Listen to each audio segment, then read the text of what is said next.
Hello नमस्कार साथियों, आप लोग का फाइनल एग्जाम में स्वागत है। और यहाँ पर यूपी कैडेट 2024 के लिए करंट अफेयर की जो हमारी सीरीज चल रही है, तो इसके यहाँ पे इंपॉर्टेंट क्वेश्चंस की जो श्रृंखला है पार्ट 2 देखने वाले हैं। तो फटाफट जुड़ेंगे और वीडियो को शेयर कर दीजिए ताकि मैक्सिमम लोग पास चीजें पहुंच जाए। बढ़ते हैं अपने पहले प्रश्न की तरफ और आपकी जो है यहाँ पे पहला प्रश्न स्क्रीन पर आ रहा है, इसका जवाब करेंगे। इसका सही उत्तर क्या होगा?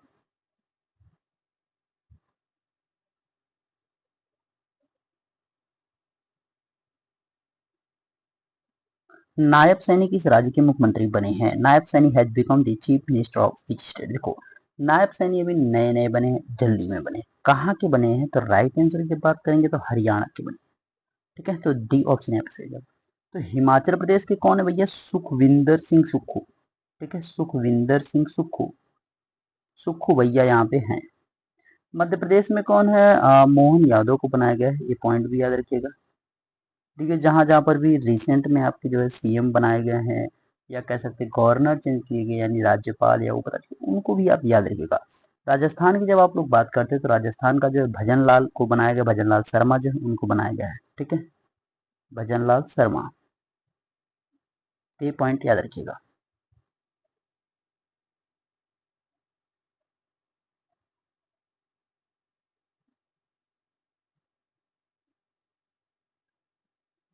Bose institute of Kolkata IIT Kanpur के प्रमुख वैज्ञानिकों द्वारा किसके लिए खतरा बताया गया है? भाई एक चीज इसमें मिसिंग है, किसके लिए खतरा बताएगा, किस चीज को बताएगा, वो चीज मिसिंग है। तो यहाँ पे जो है वायु प्रदूषण की बात की जा रही है। ठीक है, ध्यान रखना है, वायु प्रदूषण, एयर जो है पॉल्यूशन की बात की गई है। ठीक है, एयर पॉल्यूशन। तो एयर पॉल्यूशन किसके लिए खतरा है, यानी जो वायु प्रदूषण है वो किसके लिए खतरा है, इस चीज की बात की जा रही है। तो किसके लिए खतरा बताया गया है? जो सुंदरवन डेल्टा है उसके लिए जो वायु प्रदूषण है उस चीज को कहा गया है यह जो है बहुत जो है उसके लिए हानिकारक है। तो यहाँ पे किसके बारे में बात की गई है? Air pollution. ठीक है, तो ध्यान रखिएगा, इसमें थोड़ा सा मिसिंग है।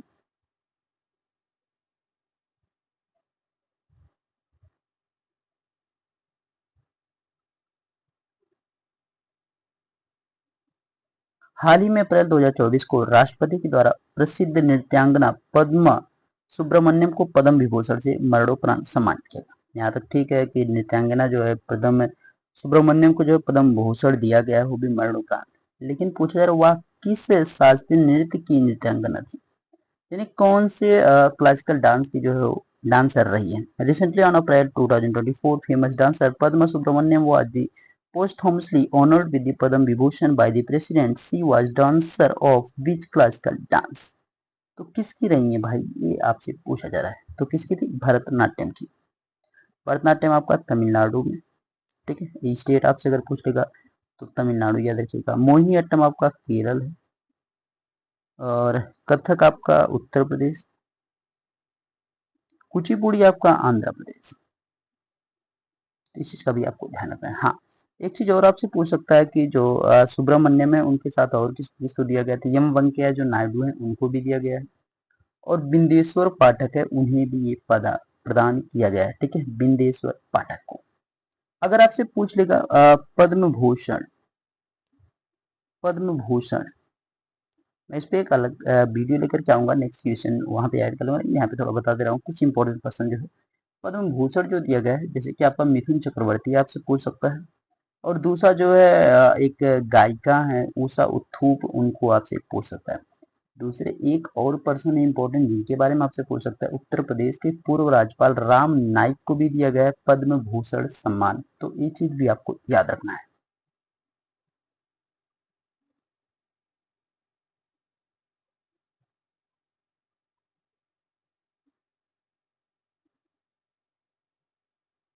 भारत के किस राज्य को चीन के द्वारा अपना अभिन्न हिस्सा माना जाता है? Which state of India is considered by China as the integral part?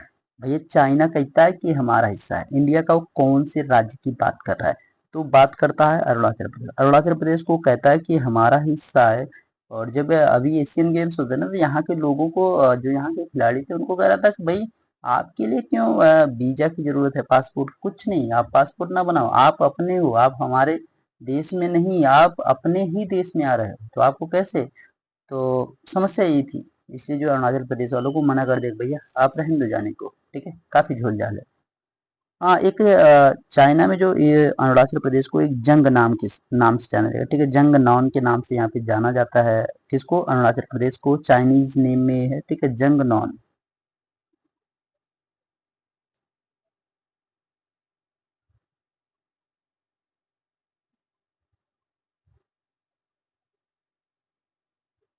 चुनाव आयोग ने किसे राष्ट्रीय दिव्यांग आइकन घोषित किया है? Who has been declared the national disable icon by the election commission? तो किसे चुनाव आयोग ने जो है राष्ट्रीय दिव्यांग आइकन घोषित किया है? तो राइट आंसर की जब हम लोग बात करेंगे यहाँ पे, तो यहाँ पे क्या हो जाएगा भैया, आपका पहला जो ऑप्शन दिख रहा है शीतल देवी, वही जो है यहाँ पे सही आंसर है। ये जो है पैरा तीरंदाजी है, ठीक है, पैरा तीरंदाजी में आती है, तो ये चीज भी आपका ध्यान रखना है। इनको अर्जुन पुरस्कार भी दिया गया था। और ये पैरों से ही जो है अपने कह सकते हैं कि जो आर्चरी है यानी धनुष है उसको चलाती हैं। लेकिन इनको क्या बनाया गया है? नेशनल जो है डिसेबल्ड आइकन बनाया गया है इलेक्शन कमीशन के द्वारा।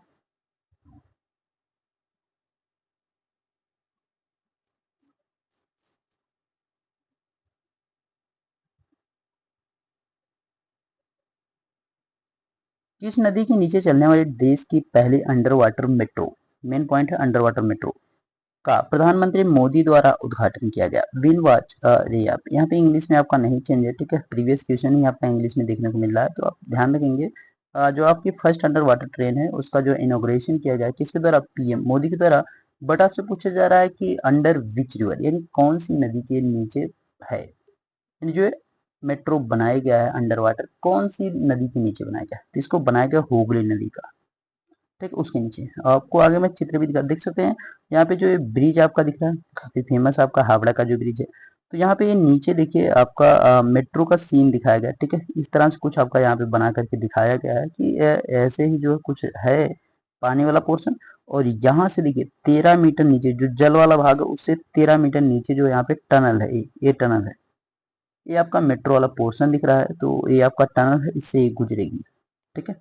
और 520 मीटर जो है ईच रिवर की जो टनल की लंबाई है उसकी बात की जा रही है। और 5.5 मीटर कह सकते हैं अंदर इसकी चौड़ाई रखी गई है, मतलब 5.5 मीटर, मतलब 5.5 मीटर एक चौड़ाई रहेगी, जिसमें से मेट्रो पास होगी आपकी, ठीक है। तो 60 सेकेंड लगभग लगेगा नदी की जो एक टनल रहेगी उसको पार करने में।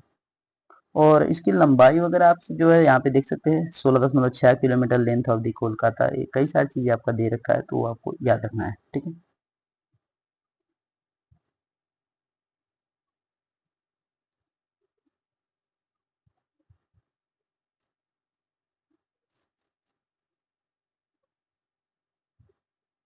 धर्मपथ परियोजना की आधारशिला कहाँ रखी गई? Where has the foundation stone of Dharmapath project has been laid? देखो धर्मपथ प्रोजेक्ट जो है इसका जो आधारशिला रखी गई कहाँ पे रखी गई है? जौनपुर में रखी गई। इसका उद्देश्य क्या है कि भैया मिर्जापुर जो विंध्याचल मंदिर है आपको उसको जो है फिर वाराणसी में ला करके आपका सारनाथ वहां जोड़ना है, फिर जौनपुर में लाके शीतला देवी मंदिर वहां जोड़ना है, और फाइनली ला करके अयोध्या में पहुंचा देना है, कहाँ पे? राम मंदिर। यानी यहाँ पे विंध्याचल देवी उनको, उसके बाद वाराणसी में जो है सारनाथ मंदिर को, उसके बाद जौनपुर में शीतला देवी, और अयोध्या में, इस प्रकार से चार धार्मिक स्थलों को जो है एक कह सकते हैं मार्ग से जोड़े जाने की बात की जा रही है जो 6 लेन रहेगा। और इसकी अभी एग्जैक्ट लंबाई नहीं बताई गई है, वो आपको जैसे ही क्लियर होगी, जब बन करके तैयार होगा तो चीजें क्लियर हो जाएंगी। 3450 करोड़ रुपए इसके लिए आवंटित किए गए हैं, तो वो भी आपको ध्यान रखना है।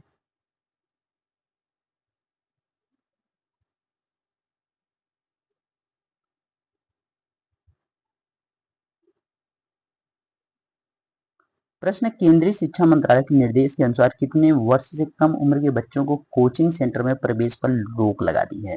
According to the instructions of the central education ministry, children below how many years of age have been banned from entering coaching centre? देखो कोचिंग सेंटर में भैया किस उम्र से कम के लोग रहेंगे तो उनका जो है नामांकन या उनका प्रवेश जो है कह सकते हैं कि वर्जित कर दिया गया भैया, उनको मना कर दिया गया है, रोक लगा दी है, बैन कर दिया गया है। तो कितनी कम उम्र नहीं रहनी, 16 से कम उम्र का कोई भी नहीं होना चाहिए, तो इस चीज का आपको ध्यान रखना है, ठीक है। अ, काफी इंपॉर्टेंट आपका रहा है कि यहाँ पे जो है बच्चों को जो है जैसे कि कम उम्र में जो है लोग कोचिंग वगैरह पढ़ाने लगते थे, इसलिए जो है ये जो एक स्कैम चल रहा था उसको थोड़ा कम करने के लिए सरकार ने ये कदम उठाए हैं।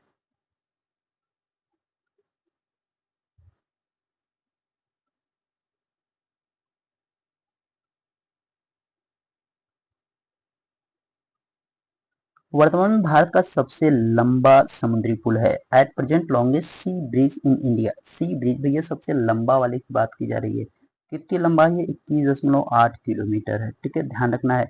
और इसमें से जो जमीन वाला भाग रहेगा ना 16.5 किलोमीटर, ये तो आपका पूरा समुद्र में है। बाकी आपका जो बाकी पोर्शन बच रहा है 5.3 किलोमीटर, ये आपका जमीन पे है। ठीक है, यानी ज्यादा पोर्शन इसका लगभग 3 गुना पोर्शन कहाँ पे? समुद्र में है। और एक आपका पोर्शन कह सकते हैं कहाँ पे? 5.3 किलोमीटर, ये आपका जमीन वाला भाग है। तो कौन से पुल की बात की जा रही है? अटल बिहारी वाजपेयी सेवेरी नाना सेवा अटल सेतु। ये आपका सबसे लंबा इस समय जो है समुद्री पुल हो गया है इंडिया का। इस चीज का आपको ध्यान रखना है, महाराष्ट्र में पड़ेगा। ठीक है, ध्यान रखिएगा।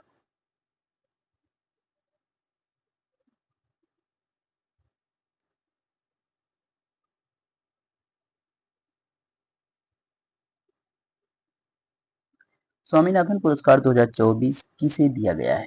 Who has been given the Swaminathan award 2024? देखो किसको दिया गया भैया, तो वी आर कंबोज को। वी आर कंबोज है कौन? तो आपका जो चौधरी चरण सिंह कृषि विश्वविद्यालय है, कहाँ का? हरियाणा में। तो उसके जो कुलपति प्रोफेसर हैं वी आर कंबोज, उन्हीं को ये दिया गया है पुरस्कार। क्या? स्वामीनाथन पुरस्कार दिया गया है। ठीक है, तो यहाँ पे मोस्ट नंबर जो आपके क्वेश्चन थे आपका यहाँ पे कंप्लीट है। इसका पीडीएफ टेलीग्राम में लगा, तो वहां पे चुने ताकि आपको इसका पीडीएफ मिल सके। मिलता है नेक्स्ट वीडियो में, तब तक देखते रहिए फाइनल का भी। Thank you.